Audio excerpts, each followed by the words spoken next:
A lot of people say you're supposed to change the top end every 10 hours, and maybe that's if you're doing some serious racing.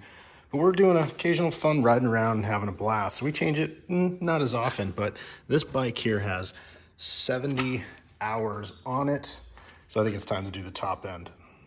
So what is a top end? A top end is this section. This is the piston. The piston connects to the crank, and it goes up and down, up and down. That's what makes, obviously, the engine move. And after time, that piston and everything else wears out, and you lose a little bit of compression. So you want the bike to remain running as good as possible.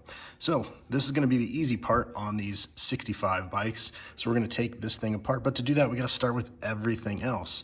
So first though, let's check out what's in the top end box.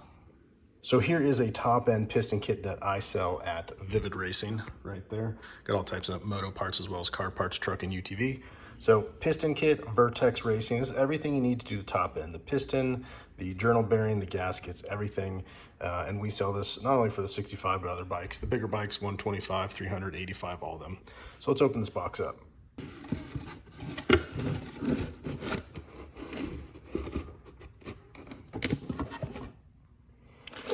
Okay, so what's in here? Some packing. This is the piston. This is a cast piston. It's not a forged piston. A lot of arguments there as well, but if you're going to do racing, might look at something different, but this is a cast piston. We've used these plenty of times. They work great. And we've got the new wrist pin bearing. And we've got the new gasket set. New gasket set has everything you need and more. A lot of extra gaskets too. So you can change just the head gasket, but you other got pipe gaskets and other things as well you can do. The one thing you're going to want is some assembly lube. Yes, you could just stick your finger on some motor oil and coat that stuff, but this is good to have as well. But either way, you can lube that stuff up in just oil if you need to, if you don't have that. So using something like a Tupperware works as well, or you can put it in a baggie and have it kind of lube itself that way. So we've got this on hand. And now that you've seen what the Vertex top end kit includes, we got to start disassembling stuff. Because the 65 obviously is a small frame, you want to make sure that you can get as much access to there. So we're going to take off the whole tank plastic seats. We're going to get the exhaust off, and that'll allow us to get the best access. So first thing we want to do is get the seat off, get the tank off, and then we'll show you what's next. Obviously, if you're doing top end, you know where your air filter is, so you can easily take the seat off. And then what you're going to do is you're going to get your 8mm or your Torx bit, and you're going to get the bolt out so you can take the tank off. You're also going to take the two that are out connecting onto the radiators, where you got one down there and you got one down there. Make sure that the gas is off, and you take off the petcock line right there, and you can lift the entire tank right off. Of course, I've already pre-done this, but two hands is obviously helpful. And slide this thing off. There we go. And your gas tank is now off the bike. Because we're going to be taking off the head and draining the coolant, we're also going to drain the oil because we need to do a fresh oil change. So we've got the oil pan underneath there. And if you don't know how to do this, it's just pretty simple. If you got a 13mm bolt right behind the shifter there, sorry. And we'll go ahead and get that taken off, drain the oil. Once that's done, then we'll drain the coolant. There's a couple different ways to do that, but that gets quite messy. So we're actually going to do that outside with the pan underneath it. Okay, to drain the oil, just gonna get this 13 bolt under here and lift the shifter up there. We're able to get that underneath there, and then just loosen it, and boom, we're draining oil. And while this drains, it's a good time to, with everything off top, just give it a little clean. Make sure all the dirt's off and shine the bike up nicely. Don't be afraid to give that a little extra tilt, get some of that oil out. We're finished draining the oil, so we've got the bolt going back in.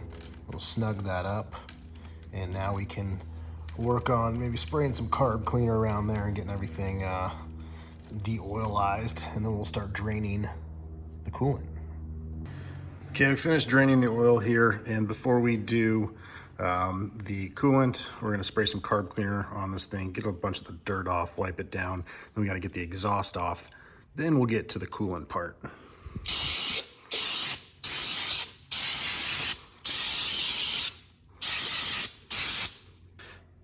Just basic carb cleaner. Getting the exhaust off isn't too big of a deal. You've got 2 bolts that hold it on, one there and one down here. But getting these springs off, if you don't have the proper tool, takes a screwdriver and some patience to pry those down. So let's get at this. These are 8mm, or again, you can use the Torx bit if you just have the KTM tools.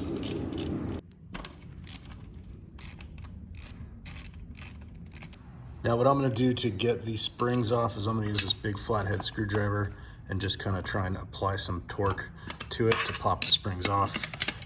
I got both springs off. Don't be fooled, that also took me about 10-15 minutes with the screwdrivers because I don't have a proper spring puller. So now the whole exhaust will just come right out.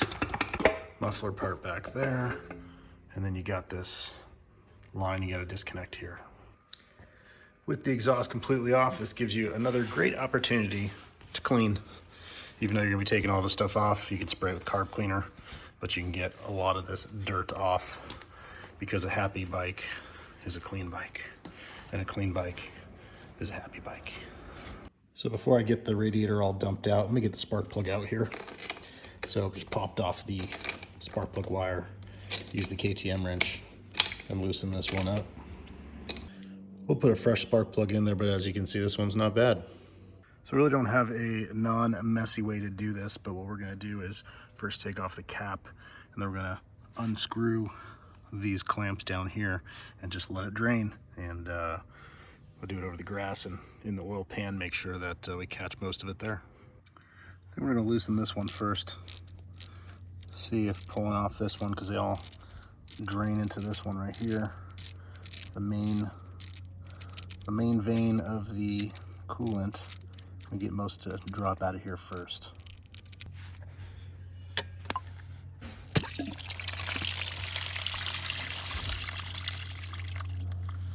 All right, now we got to keep taking stuff off, and we'll soon get to the cylinder head here.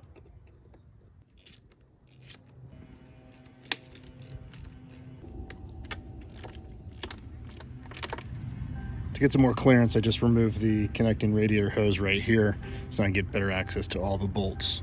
Now I've got all of the bolts off of the head here. Now's the tricky part, because we still have some tight space. I got to get this to lift up and pull straight out.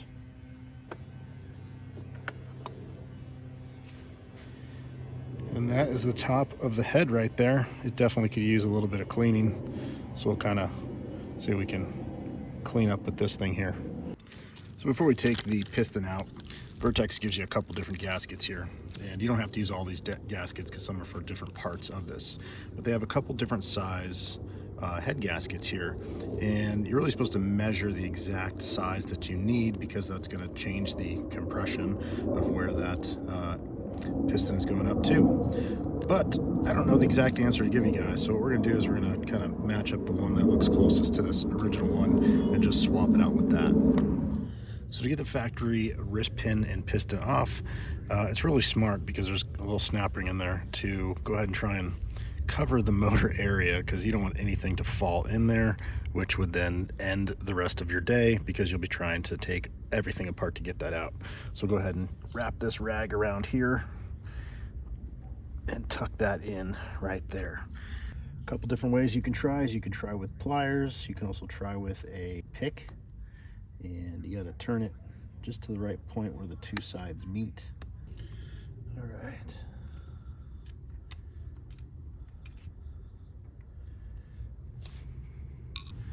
Here you can see the whole piston's out with the wrist pin, and there's another snap ring on that side. I got the snap ring off on the other side.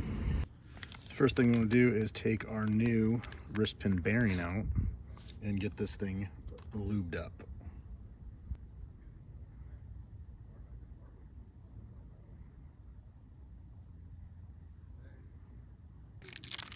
Now we're going to take the new wrist pin along with the new piston, which we need to be very, very careful not to scorn any edges.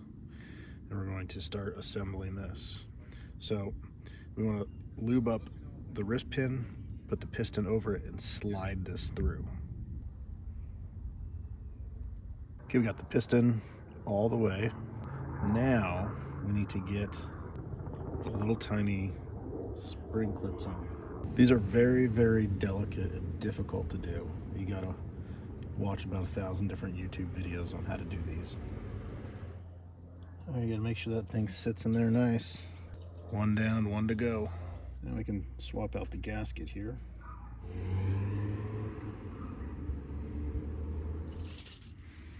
Spray off any dirt.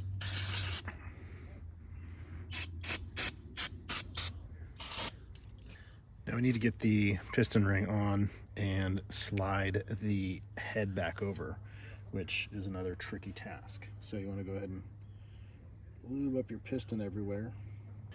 This has to slide perfectly straight on the head with the ring on there. So what you have to do is you have to line the ring up. There's a little flat spot where this connects on either side. And then squeeze it together as you slide the head back onto the ring.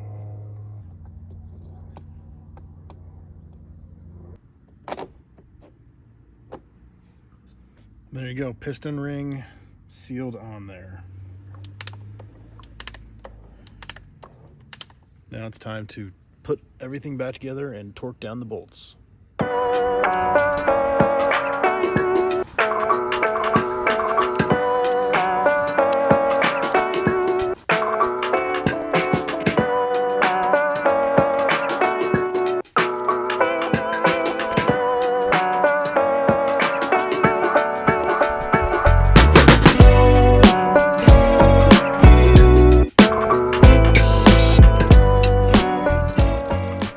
And while you're reassembling it, never bad to put a fresh plug to go with the fresh piston. Okay, we got spark plug wire back on. We need to get the exhaust connected now, as well as this vent hose, and then top it off with some fluids.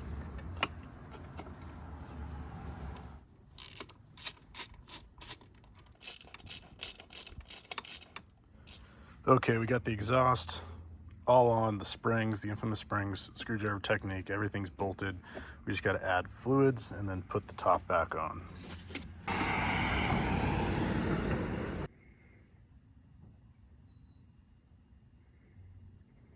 All right, the very last step is we got to put everything back onto the top.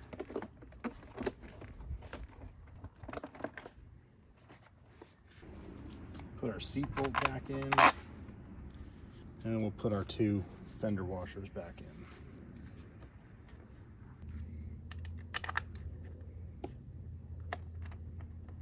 And now the only thing to do is start it up. Two final tests to do now that the bike's back together. First, does it start? And second, does it ride? Let's fire it up.